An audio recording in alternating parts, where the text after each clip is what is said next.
This is Jeb Blunt, and it's Money Monday on the Sales Gravy Podcast. Say make money, money, make money, money, money. Make money, money, make money, money, money.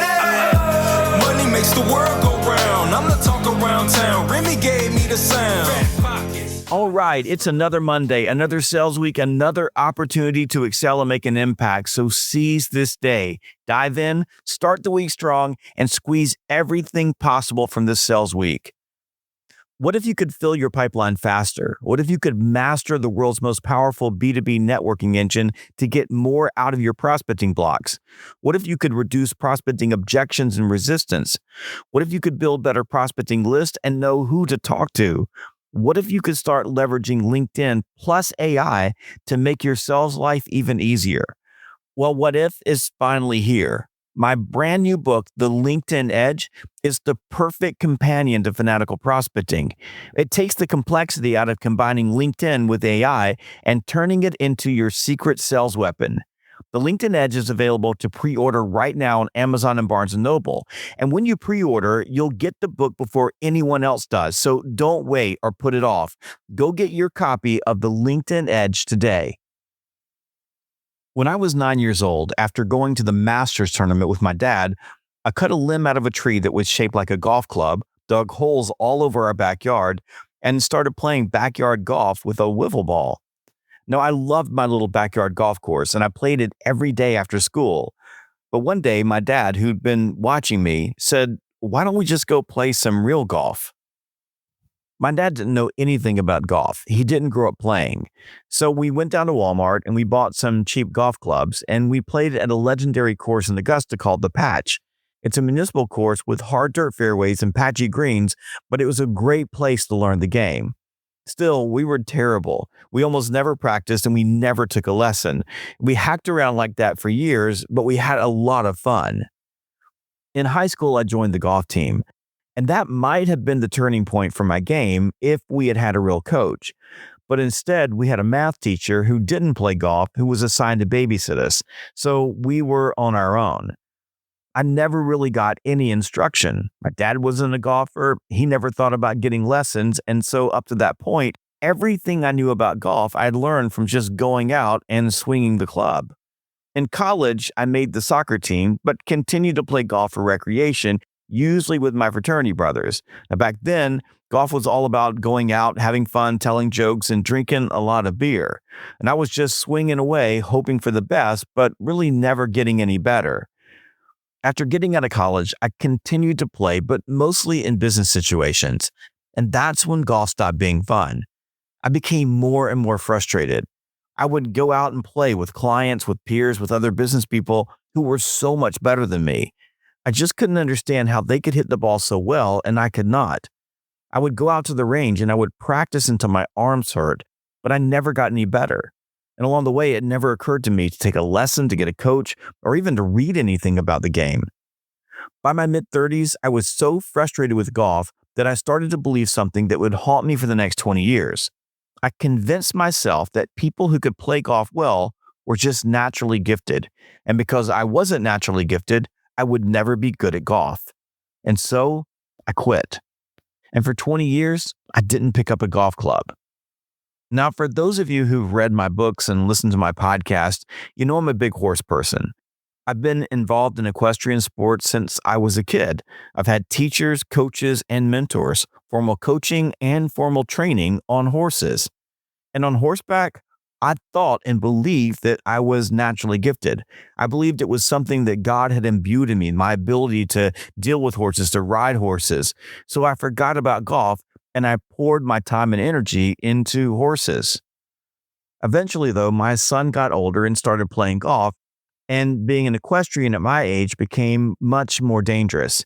You see, a bad day on a horse means you're in the hospital in traction, but a bad day on the golf course means you go to soothe your wounds with a cold beer in the clubhouse. So I picked up the clubs again, but this time I sought out a golf coach, a golf pro who could help me learn how to play the game. And let me tell you, starting over has been hard, a real challenge to learn these new skills. But with lessons, I've gotten better and better. And in fact, last week, I shot the lowest score I ever shot in my entire life. I still have a long way to go on my journey to becoming consistently good at golf, but I've learned how much the story that I kept telling myself about how I wasn't naturally gifted at golf hurt me and how much it stole from my life. You see, that story cost me 20 years of enjoyment and improvement in a game that I loved. The difference between my success with horses and my failure with golf wasn't natural talent. It was coaching, it was instruction, it was having someone teach me the right way to do things. Once you change your mindset and stop believing that you have to be naturally gifted at something in order to do it well, amazing things will happen. A couple of weeks ago, for example, my good friend Mike Weinberg sent me a book on putting. It's called Putting Out of Your Mind. It's a great book. And by the way, you should go pick it up if you're into golf. Well, I read it and I started putting those lessons into practice. During the next round that I played, I took 10 putts off my game. 10 putts just from the lessons I learned in that book. I've gotten better because I have a different mindset. I changed the way I looked at the game because I changed the way I looked at myself. Rather than believing I'm not naturally gifted, I started to believe that through coaching, through reading, through training, through learning, and through focus, I could actually get better at this game. And the truth is, it's working. The irony of all of this is that I'm a sales trainer and coach who for years has said emphatically that salespeople are not born, they are made through training, learning, and coaching. I've written 17 books on the subject, including my latest book, The LinkedIn Edge. And people who read my books, attend Sales Gravy training, and put the techniques they learn into practice, get better and sell more. It's not uncommon for me to be working with leaders who will hire a young rep, stick them in the field or put them on the phones, and then when they don't somehow have this natural intuition or natural ability to sell, they begin doubting whether this person is the right fit for their team. When I sit down with these leaders, I ask them, how would they know what they're doing wrong if you never taught them how to do it right? And how are they going to change what they're doing if you don't provide coaching to show them what they're doing wrong? As an illustration, just yesterday, I was out on the range working on my swing, and the PGA professional I take lessons from stopped by where I was hitting. He gave me one small tip about where my club face was on the swing plane, and I immediately started hitting better. Why did this work? Because I couldn't see what I was doing wrong, but with a coach, I could.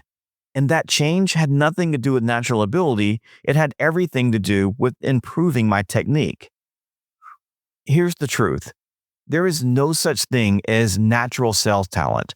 Now, let me say this one more time. There is no such thing as natural sales talent. What we call natural talent is usually just someone who had good coaching early or learned the right techniques or developed good habits through trial and error. But none of it is innate. None of it is genetic. None of it is a gift from above. Early in my sales career, I had great training and I had a coach who invested in me, a great coach. I read every sales book I could get my hands on, and I listened to sales training programs in my car. I ran the sales process and I leveraged the techniques. That's how I became the top sales rep in my company and was always at the top of the leaderboard. It had nothing to do with natural talent. If you're a leader who believes that somehow people are naturally gifted to sell, then you're always going to have lower performing salespeople because you will not invest in training and coaching them. And if you believe this as a salesperson, you're never going to focus on making yourself better because you're going to believe that you're just not good enough. But the truth is, you can learn how to sell. Everybody can. You can learn exactly how to run the sales process. You can learn all of the skills. If you come to a Fanatical Prospecting Bootcamp with me, I can teach you how to make cold calls that will get you results. I can teach you how to ask better questions, overcome objections, present, close, and negotiate. You can learn the process. And this has nothing to do with your talent level, whether you're an introvert or an extrovert, or whether you have the gift of gab.